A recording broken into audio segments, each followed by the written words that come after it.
Join us on Patreon and become part of our journey to uncover history's untold stories. Your support helps us create in-depth content, bring hidden narratives to life, and keep history alive for everyone.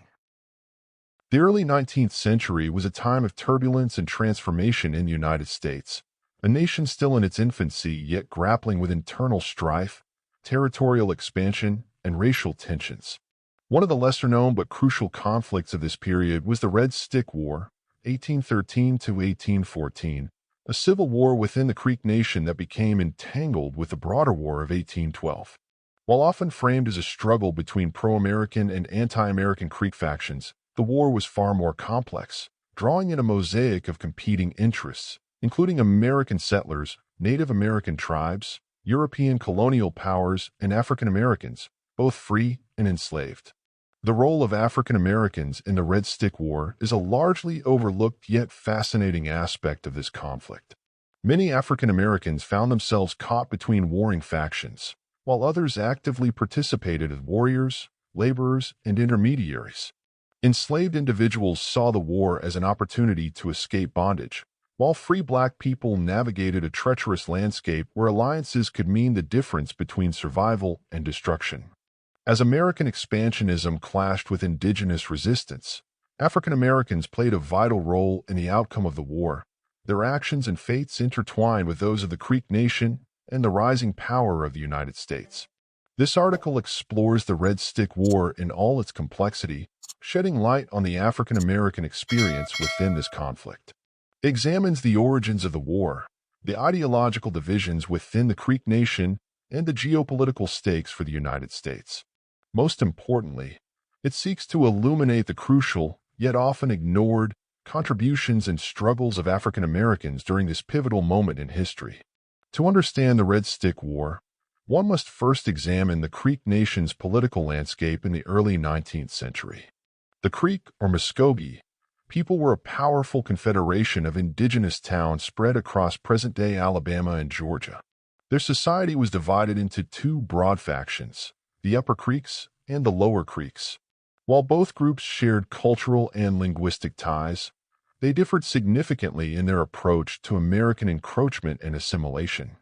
The Lower Creeks, primarily residing in Georgia, had closer ties with American settlers and traders. Many of their leaders, such as William McIntosh, advocated for diplomacy and accommodation with the United States, adopting aspects of European-style governance and commerce. In contrast, the Upper Creeks, centered in Alabama, were more resistant to American influence. They sought to maintain traditional Creek customs and resist land cessions. By the early 19th century, tensions within the Creek Nation had reached a boiling point. Influenced by the spiritual revivalism of the Shawnee leader Tecumseh and his brother Tenskwatawa, the Prophet, a militant faction of the Upper Creeks emerged. Known as the Red Sticks, this group vehemently opposed American expansion and sought to purge Creek society of European influence. Named after the Red War clubs they carried, the Red Sticks rejected assimilation and called for a return to traditional Creek ways, seeing collaboration with the Americans as betrayal. As the Red Sticks gained momentum, their actions grew increasingly aggressive. They targeted Creek leaders who advocated for peace with the United States and launched attacks on settlements aligned with American interests. The escalating violence quickly drew the attention of the U.S. government, which viewed the Red Sticks as a direct threat to its territorial ambitions in the Southeast. The Red Stick War officially ignited in the summer of 1813, when American forces attacked a group of Red Sticks returning from Spanish Florida. The Red Sticks had traveled to Pensacola to obtain weapons from the Spanish, who saw an opportunity to undermine American expansion in the region. As they returned with their arms, they were ambushed by American militia at Burnt Corn Creek in present-day Alabama. Though initially caught off guard, the Red Sticks managed to regroup and counterattack, driving the militia from battlefield. This engagement, known as the Battle of Burnt Corn, marked the beginning of open hostilities between the Red Sticks and the United States.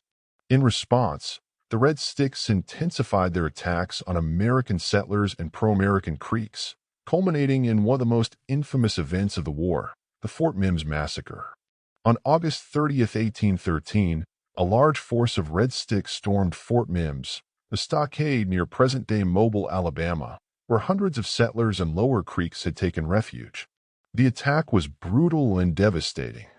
The Red Sticks overwhelmed the fort's defenses and slaughtered nearly 500 people, sparing few women or children. The massacre sent shockwaves through the American frontier, prompting a swift and ferocious military response from the United States. African Americans played multifaceted roles in the Red Stick War. Some fought alongside the Red Sticks, while others aligned with the United States or the pro-American Creeks. Enslaved individuals often sought to exploit the chaos of war to escape captivity, while free black men found themselves navigating the dangerous middle ground between warring factions. One of the most intriguing aspects of the war was the presence of African Americans among the Red Stick forces. Many enslaved individuals who had fled from American plantations found refuge among the Red Sticks, who sometimes welcomed them as allies. In return for their loyalty, some Red Stick leaders offered enslaved Africans a degree of freedom and protection. African American warriors fought alongside the Red Sticks in several key battles, including the assault on Fort Mims. Some accounts suggest that black fighters participated in the attack, though their exact numbers remain unclear. Their motivations varied. Some sought revenge against white settlers and plantation owners, while others saw an opportunity to carve out a new existence beyond slavery. Conversely, many African Americans served in the American forces opposing the Red Sticks. Some were forced into service as laborers, while others enlisted as soldiers. Free black men were often recruited into militias, especially in areas where the U.S. military needed manpower. One notable example of African American participation was their role in the armies commanded by General Andrew Jackson. Jackson, who would later become a staunch defender of slavery, was pragmatic during the war. He accepted the aid of free black troops and even promised freedom to enslaved individuals willing to fight.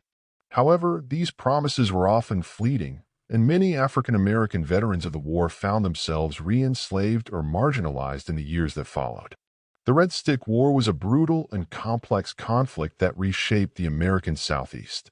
While it is often remembered as a struggle between Native American factions and U.S. forces, the role of African Americans should not be overlooked. From fighting alongside the Red Sticks to serving in the American military, black men and women played a crucial role in the war's outcome. Their experiences reflect the broader struggles of African Americans during this period, caught between warring empires, seeking freedom in the chaos of conflict, and navigating a world that often sought to erase their contributions.